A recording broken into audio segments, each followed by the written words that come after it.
Patnam Narender Reddy remand రిపోర్టులో KTR పేరును చేర్చారు పోలీసులు. ప్రభుత్వాన్ని అస్థిరపరచడం, పరువు తీసే కుట్రలో కేటీఆర్ భాగమైనట్లు తెలిపారు. రైతులను రెచ్చగొట్టడంలో నరేందర్ రెడ్డిది కీలక పాత్ర అని రిమాండ్ రిపోర్టులో పొందుపరిచారు. ప్రభుత్వానికి వ్యతిరేకంగా నరేందర్ రెడ్డి తన అనుచరుడు సురేష్తో రైతులను ఉసుగొల్పేలా చేశారని రాశారు. అందుకు అనుగుణంగా ఆర్థిక వనరులు నరేందర్ రెడ్డి సమకూర్చారని రిమాండ్ రిపోర్టు రాశారు పోలీసులు. పబ్లిక్ హియరింగ్ లోనే అధికారులను చంపేందుకు కుట్ర పన్నారని, ఏం జరిగినా తాము చూసుకుంటామని నరేందర్ రెడ్డి భరోసా ఇచ్చినట్లు పోలీసులు రిమాండ్ రిపోర్టులో తెలిపారు. కేటీఆర్ ఆదేశాలతోనే కుట్ర చేసినట్లు నరేందర్ రెడ్డి స్టేట్మెంట్ ఇచ్చారు. పొలిటికల్ మైలేజ్ కోసమే ప్రభుత్వానికి వ్యతిరేకంగా కుట్రకు పాల్పడినట్లు రిమాండ్ రిపోర్టులో పోలీసులు వెల్లడించారు.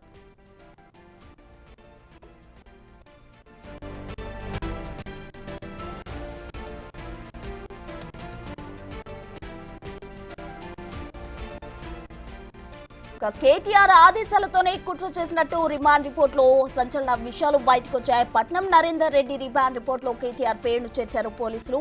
ప్రభుత్వాన్ని అస్థిరపరచడం, పరువు తీసే కుట్రలో కేటీఆర్ భాగమైనట్లు తెలిపారు. రైతులను రెచ్చగొట్టడంలో నరేందర్ రెడ్డిది కీలక పాత్ర అంటూ రిమాండ్ రిపోర్టులో పొందుపరిచారు. ప్రభుత్వానికి వ్యతిరేకంగా నరేందర్ రెడ్డి తన అనుచరుడు సురేష్తో రైతులను ఉసుగొల్పేలా కీలక పాత్ర పోషించారు అంటూ పోలీసులు అన్నారు.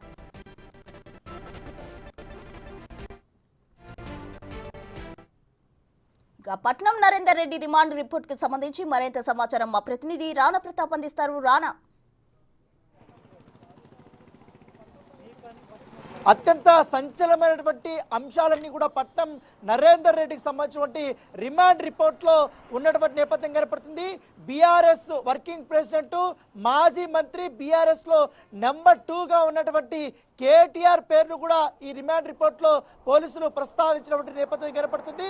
కేటీఆర్ పేరు పట్నం నరేందర్ రెడ్డి చెప్పినట్టుగా కూడా రిమాండ్ రిపోర్ట్లో చాలా స్పష్టంగా కూడా దీంట్లో పెట్టినటువంటి నేపథ్యం అయితే కనపడుతుంది. ముఖ్యంగా నిందితుడు విశాల్తో పాటు గ్రామంలోని కొంతమందిని విచారించినప్పుడు పట్నం నరేందర్ రెడ్డి యొక్క కాన్స్పిరెన్సీ, ఆయన ఏ విధంగా కూడా కుట్ర చేయాలనుకున్నాడు, ప్రభుత్వం మీద ఏ విధంగా అస్థిరత సృష్టించాలనుకున్న అంశాన్ని కూడా వాళ్ళు తేటతల్లం చేసినటువంటి నేపథ్యం కనపడుతుంది. దాని ద్వారానే పట్నం నరేందర్ రెడ్డిని ఇప్పుడు అరెస్ట్ చేసినటువంటి పరిస్థితి అయితే కనపడుతుంది. ముఖ్యంగా హకీంపేట కానీ, పోలేపల్లి, రోడ్డిబండ తండా, పులిచెర్ల తండా, లగచర్లకు సంబంధించినటువంటి రైతులను నరేందర్ రెడ్డి రెచ్చగొట్టాడు అంటే కూడా రిమాండ్ రిపోర్ట్ లో చాలా కీలకమైనటువంటి పాయింట్ గా కూడా పోలీసులు ప్రస్తావించినటువంటి నేపథ్యం కనపడుతుంది. దాంతోపాటు నిందితుడు ఎవరైతే ఉన్నాడో భోగమని సురేష్ నైతిక, ఆయన వచ్చి ఈ బాధిత గ్రామాలంతా కూడా ఉన్నారు కాబట్టి వాళ్ళందరినీ కూడా ముందుగానే వాళ్ళ వద్దకి సురేష్ని నరేందర్ రెడ్డి పంపించి ఈ రైతులందరూ కూడా గత వారం నుంచి కూడా బ్రెయిన్ వాష్ చేయడం జరిగింది.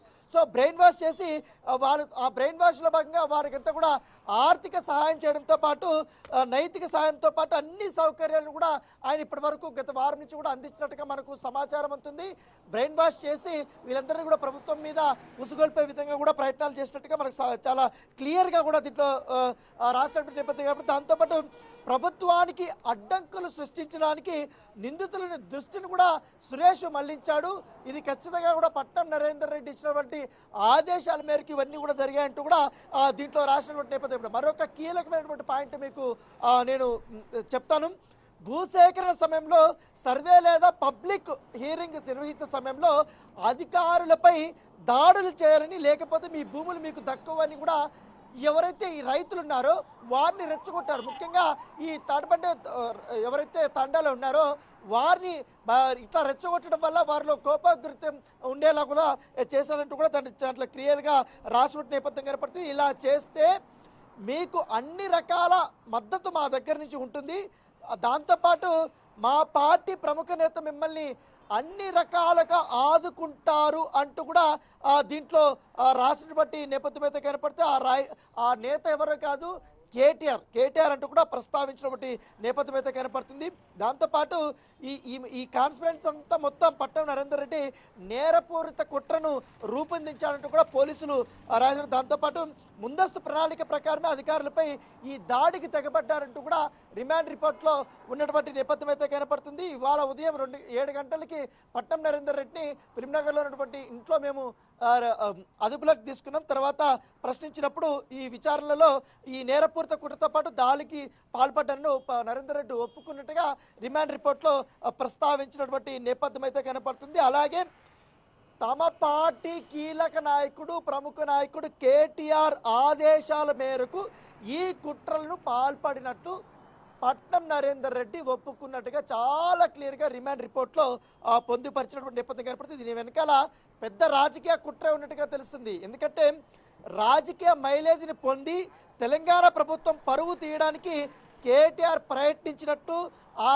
విషయాన్ని పట్నం నరేందర్ రెడ్డి చెప్పడము, పట్నం నరేందర్ రెడ్డి ఆ మొత్తం పన్నాగాన్ని ఆ పథకాన్ని అంతా కూడా అమలు చేసే బాధ్యత ఆయన తీసుకొని సురేష్ను ముందు పెట్టి ఈ తతంగానంతా నడిపినట్టుగా చాలా క్లియర్గా రిమాండ్ రిపోర్ట్లో పెట్టినటువంటి నేపథ్యం అయితే కనపడుతుంది.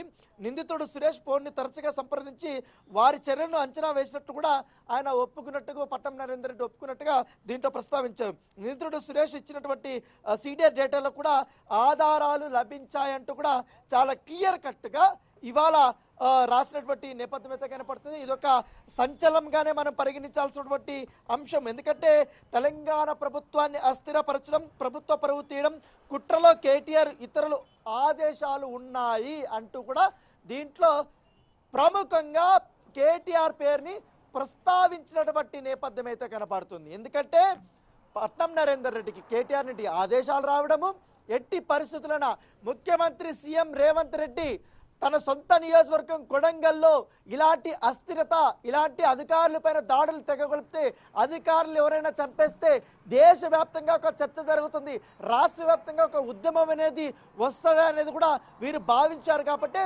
దానికి తగ్గట్టుగానే ఈ ప్రణాళికనంతా కూడా సిద్ధం చేశారు అనేది ఈ దీంట్లో తేటతెల్లమైనటువంటి నేపథ్యం. కాబట్టి తాను చేసినటువంటి నేరాన్ని పట్నం నరేందర్ రెడ్డి ఒప్పుకున్నట్టుగా ఎవరైతే పోలీసులు రిమాండ్ రిపోర్ట్లో ప్రస్తావించినటువంటి నేపథ్యం కనపడుతుంది. అయితే పట్నం నరేందర్ రెడ్డికి సంబంధించిన విషయంలో తమ తరపు లాయర్లు పట్నం నరేందర్ రెడ్డి అసలు ఎటువంటి నేరమే చేయలేదు, ఎవరితోనూ ఎటువంటి కాన్ఫరెన్స్లో పాల్గొనలేదు, ఒక కార్యకర్తకు మాత్రమే ఫోన్ చేశాడు, అది రెగ్యులర్గా జరిగే ప్రస్తావనే, ఆయన నియోజకవర్గ ఇన్ఛార్జ్ కాబట్టి అక్కడ ఉంటే కార్యకర్తలతో కూడా మాట్లాడతారు, ఇది కావాలనే ప్రభుత్వం కుట్ర చేసింది, మీరు ఈ కేసులో అన్యాయంగా ఇరికించారు కాబట్టి బెయిల్ ఇవ్వాలంటూ కూడా కొడంగల్ కోర్టులో వారు ఒక ప్రస్తావన చేశారు. కాకపోతే జడ్జి మాత్రం పోలీసులు చెప్పినటువంటి వర్షను, నిన్న రిమాండ్ రిపోర్ట్లో 16 మంది చెప్పినటువంటి వర్షన్స్ అంతా కూడా చూసిన తర్వాత 14 రోజుల పాటు రిమాండ్కి పంపించినటువంటి పరిస్థితి కనపడుతుంది. సో ఉంది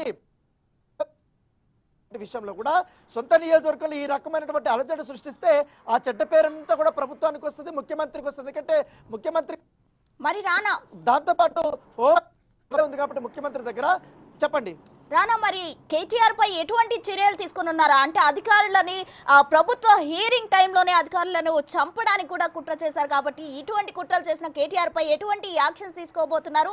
అలాగే రిమాండ్ రిపోర్ట్ లో తన పేరు రావడంపై కేటీఆర్ స్పందించారా? అయితే ఇప్పుడే రిమాండ్ రిపోర్ట్ బయటకు వచ్చింది కాబట్టి ఇప్పుడే ప్రముఖంగా కూడా మీడియాలో కూడా ఆయన పేరు ప్రస్తావన వచ్చింది. ఇంతవరకు కేటీఆర్ నుంచి కూడా ఎటువంటి స్పందన అయితే రాలేదు. అయితే చాలా క్లియర్గా, ఎందుకంటే పట్నం నరేందర్ రెడ్డి, సురేష్, కేటీఆర్ వీళ్ళు ముగ్గురు ప్రస్తావన అనేది కూడా ఈ రిమాండ్ రిపోర్ట్లో ఉన్నటువంటి నేపథ్యం అయితే కనపడుతుంది. ఈ రకంగా ముఖ్యమంత్రిని దిగజార్చడం వల్ల హోమ్ డిపార్ట్మెంట్ ఆయన దగ్గర ఉంది కాబట్టి ఆయన సొంత నియోజకవర్గంలో ఇలాంటి అలజడి వస్తే ఆటోమేటిక్గా గవర్నమెంట్ ఫెయిల్యూర్ అయింది, ముఖ్యమంత్రి ఫెయిల్యూర్ అయ్యాడు, ఇంటెలిజెన్స్ వ్యవస్థ ఫెయిల్యూర్ అయింది, పోలీసుల వ్యవస్థ ఫెయిల్యూర్ అయింది. దాంతోపాటు ఈ భూములకు సంబంధించిన విషయంలోనే, ఎందుకంటే వీళ్ళు ఇబ్రాహీంపట్నం దగ్గర 19,000 ఎకరాలకు సంబంధించినటువంటి అప్పుడు భూసేకరణ చేసినప్పుడు ఏ రకమైనటువంటి గొడవలు జరిగాయో, అప్పుడు వీళ్ళు ఏ రకంగా వాళ్ళని మభ్యపెట్టారు, ఏ రకంగా రైతులను బెదిరించారు, అట్లా కాకుండా వీళ్ళని రైతులను రెచ్చగొడితే ఖచ్చితంగా వీళ్ళంతా రెచ్చిపోయి అధికారుల్ని కొడతారు, తిడతారు. ఆ క్షణికావేశంలో అధికారులపైన కూడా దాడులు చేసి ఎవరైనా మరణించే అవకాశం ఉంది కాబట్టి ఇది ఖచ్చితంగా పెద్ద హైలైట్ అవుతుంది. దీని ద్వారా కూడా కాంగ్రెస్ పార్టీకి దెబ్బ జరుగుతుంది. ఇది మొత్తం రాష్ట్ర వ్యాప్తంగా ఈ ఉద్యమాలు చేయడం వల్ల బీఆర్ఎస్ పార్టీకి లాభం చేకూరుతున్న ఉద్దేశంతోనే ఈ కుట్ర చేసినట్టుగా పోలీసులు చాలా క్లియర్గా దాంట్లో చెప్పినటువంటి నేపథ్యం కనపడుతుంది.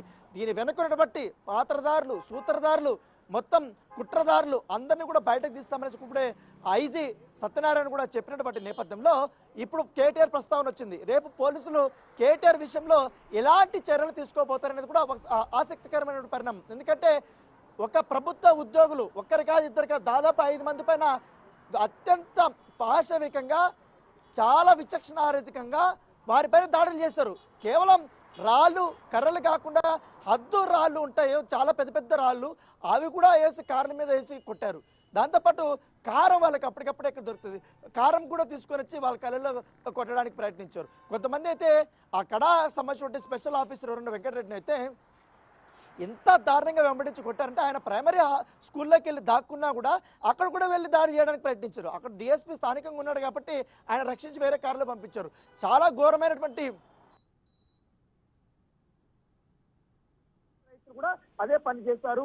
ఈ రైతులు కూడా ఎవరైతే ఈ యొక్క మొత్తం ఇన్సిడెంట్ లో పాల్గొన్నారో వాళ్ళందరూ కూడా ఎవరైతే ఈ యొక్క మొత్తం ఇన్సిడెంట్ లో పాల్గొన్నారో వాళ్ళు స్టేట్మెంట్ ఇచ్చారు. కాబట్టి ఇప్పుడు పట్నం నరేందర్ రెడ్డి ఎట్లా అప్పుడు జైలుకి వెళ్ళాడు, ఖచ్చితంగా కేటీఆర్ ఈ కేసు చుట్టుకోబోతున్నట్టుగా మనకు సమాచారం అవుతుంది. ఈ రిమాండ్ రిపోర్ట్ లో కూడా కేటీఆర్ ప్రస్తావన వచ్చింది కాబట్టి కంపల్సరీ కూడా ఆయన కూడా పోలీసులు విచారించే అవకాశం ఉంది. రేపు కానీ ఎల్లుండి కానీ కేటీఆర్ కి అఫీషియల్ గా నోటీసులు వచ్చి విచారణకు పిలిపించే అవకాశం ఉన్నట్టుగా మనకు సమాచారం అందుతుంది. రైట్ అన్న, థ్యాంక్ యూ.